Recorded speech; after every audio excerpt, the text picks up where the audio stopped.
Black Beauty, by Anna Sewell. Chapter 1. My early home. The first place that I can well remember was a large pleasant meadow with a pond of clear water in it.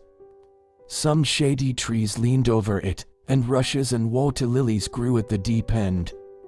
Over the hedge on one side we leapt into a ploughed field, and on the other we leapt over a gate at our master's house, which stood by the roadside.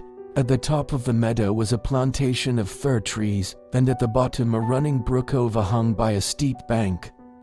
Whilst I was young I lived upon my mother's milk, as I could not eat grass. In the daytime I ran by her side, and at night I lay down close by her. When it was hot, we used to stand by the pond in the shade of the trees, and when it was cold, we had a nice warm shed near the plantation.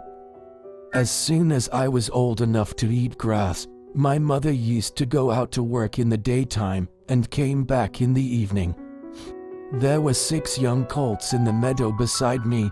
They were all older than I was. Some were nearly as large as grown-up horses. I used to run with them, and had great fun. We used to gallop all together round and round the field, as hard as we could go. Sometimes we had rather rough play, for they would frequently bite and kick as well as gallop. One day, when there was a good deal of kicking, my mother whinnied me to come to her, and then she said, "I wish you to pay attention to what I am going to say to you. The colts who live here are very good colts, but they are cart horse colts, and of course, they have not land manners. You have been well bred and well born. Your father has a great name in these parts, and your grandfather won the cup 2 years at the Newmarket races. Your grandmother had the sweetest temper of any horse I ever knew, and I think you have never seen me kick or bite.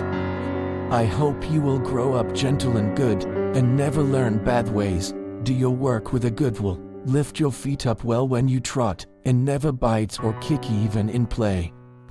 I have never forgotten my mother's advice. I knew she was a wise old horse, and our master thought a great deal of her. Her name was Duchess, but he often called her Pet. Our master was a good kind man. He gave us good food, good lodging, and kind words. He spoke as kindly to us as he did to his little children. We were all fond of him, and my mother loved him very much. When she saw him at the gate, she would neigh with joy and trot up to him. He would pat and stroke her and say, "Well, old Pet, and how is your little darky?" I was a dull black, so he called me Darky. Then he would give me a piece of bread, which was very good, and sometimes he brought a carrot for my mother. All the horses would come to him, but I think we were his favorites. My mother always took him to the town on a market day in a light gig. There was a ploughboy, Dick, who sometimes came into our field to pluck blackberries from the hedge. When he had eaten all he wanted, he would have, what he called, fun with the colts, throwing stones and sticks at them to make them gallop. We did not much mind him, for we could gallop off, but sometimes a stone would hit and hurt us. One day he was at this game, and did not know that the master was in the next field, that he was there, watching what was going on. Over the hedge he jumped in a snap, and catching Dick by the arm, he gave him such a box on the ear as made him roll with the pain and surprise. As soon as we saw the master, we trotted up nearer to see what went on.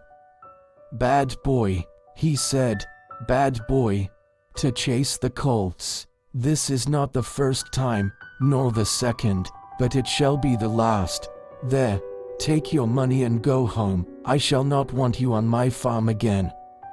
So we never saw Dick any more. Old Daniel, the man who looked after the horses, was just as gentle as our master, so we were well off.